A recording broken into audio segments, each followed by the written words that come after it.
हुआ हमारा वह भी वृत्ताकार था।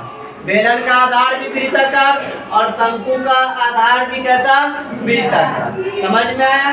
तो यहाँ भी उस वो जो फॉर्मूला लिखे थे कि बेलन के आधार का क्षेत्रफल, यहाँ भी वही होगा, शंकु के आधार का क्षेत्रफल क्या हो जाएगा, पाई आर। भाई क्योंकि ये वृत्ताकार है ना, तो ये जहाँ भी रहेगा वही एरिया होगा। समझ में आया ना? और फिर से अगर हम लिखे तो शंकु के आधार का परिधि अगर बात करें, परिधि सरकमफ्रेंस 2 पाई। ठीक है, समझ में आया? ये हमारा था क्या, कोण यानी शंकु। समझ में आया ना? नहीं याद आएगा तो याद कर लेना, हैप्पी बर्थडे। सब लोग मनाता ही हैप्पी बर्थडे वाला टोपी। अब भी नहीं याद होगा तो आइसक्रीम याद कर लेना। ठीक है, चलिए अब देखिए,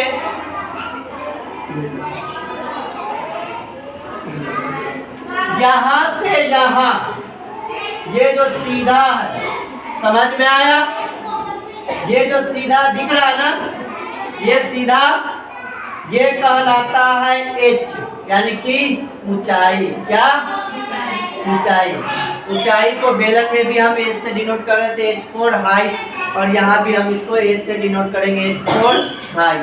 समझ में आया? समझ में आया ना भाई?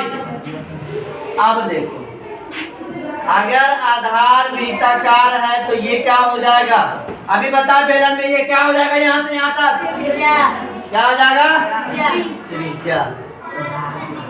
तो त्रिज्या को r क्या हो जाएगा भाई, त्रिज्या। यहाँ से यहाँ त्रिज्या। समझ में आया? समझ में आया ना भाई?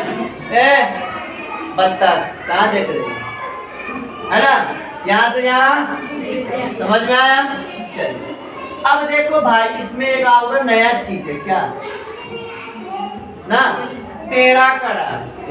हाँ ऐसे पोज दे रहा, खड़ा हो गया ना, क्योंकि शाहरुख खान पहले बताए थे है ना, जब पोज दे रहा, तो इसको हम लोग बोलते हैं तिर्यक ऊंचाई। क्या बोलते हैं? और इसको एल के द्वारा, है ना, इसको लेटेंट हाइट भी कहा जाता है। ठीक है,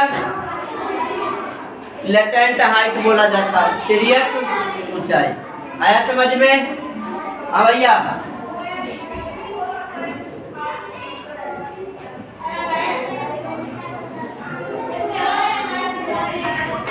अच्छा चलिए, अब इसमें होता क्या है कि एच आर ए वो ज्ञात कर देगा। 3 चीजें हैं, एच आर एल, है ना। तो अगर हम एल की बात करें तो देखो, सपोज कर लो यहाँ हम नाम डाल दे रहे ए ओ डी, एक राइट एंगल ट्रायंगल यानी कि समकोण त्रिभुज बन रहा है कि नहीं बन रहा? समकोण त्रिभुज बन रहा है कि नहीं बन रहा है? बन रहा है समकोण त्रिभुज भैया, बन रहा ना। तो समकोण त्रिभुज वाला याद होगा कि ये जो टेढ़ा होता है सबसे बड़ा होता है, इसको क्या कहते थे हम लोग, कर्व कहते थे। तो यहाँ पे इसका मतलब क्या है, एल है। इसका मतलब क्या है यहाँ पर, तो एल बराबर क्या हो जाएगा, रूट के अंदर h का स्क्वायर प्लस, याद होगा कि आप एक समकोण त्रिभुज में इसको क्या करते थे, कर्व कहते थे, और कर्व यहाँ पे h होता था, लेकिन यहाँ पे कर्व क्या है, तो एल बराबर रूट के अंदर h, यानी ये जो ऊंचाई दिया रहेगा सो, और प्लस त्रिज्या यानी कि r का स्क्वायर, यानी ये हो जाएगा हमारा, यहाँ था बेस और यहाँ पे था p। तो यहाँ पे हम करते थे ना, h बराबर रूट के अंदर g square plus p square. वही सेम चीज यहाँ भी है। समझ में आया कि l बराबर क्या हो जाएगा, रूट के अंदर h square plus r square. ये बड़ा भुजा निकालना होता था। अगर इसके अलावा बाकी दोनों में से कोई निकालना होता था तो क्या करते थे, बड़ा भुजा के स्क्वायर में से छोटा भुजा का स्क्वायर घटाते थे।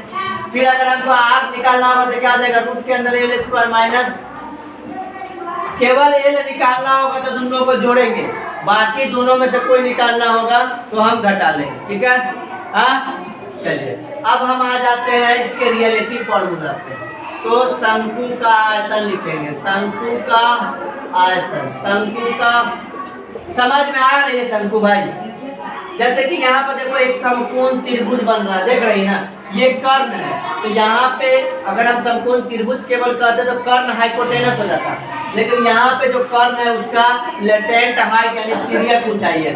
तो कर्ण के जगह हम एल रखेंगे और रूट के अंदर h का स्क्वायर प्लस r, यानी जब भी बड़ा भुजा निकालना होगा तो दोनों भुजा का स्क्वायर करके जोड़ देंगे, और बाकी का दोनों में से कोई निकालना होगा तो एल स्क्वायर में से घटा देंगे।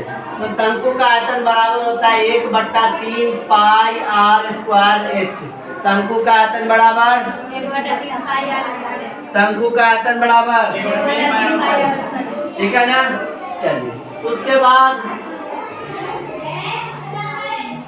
शंकु का वक्र पृष्ठ क्या,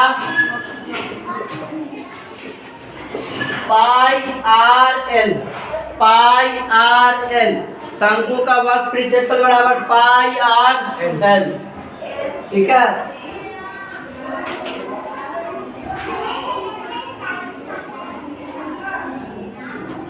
अगर शंकु का पूर्ण पृष्ठ निकालना हो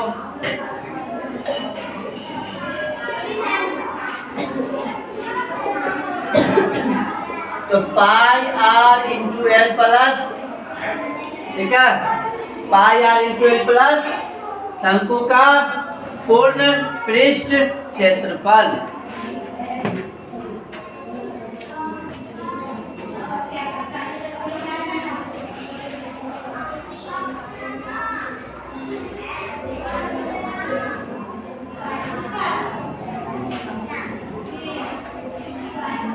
क्या हुआ?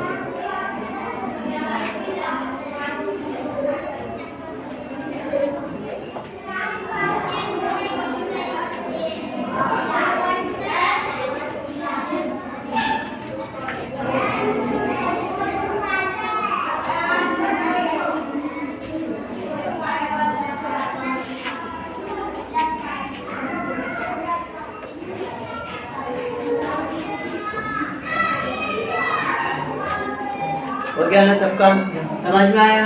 किसी को डाउट है पूछ लो भाई, कहीं से भी किसी को डाउट है, कोई भी आदमी पूछने के लिए मना ही नहीं है, नहीं कोई डांट डपट, पूछो, कोई भी आदमी पूछ सकता है, कोई भी आदमी। हाँ बोलो।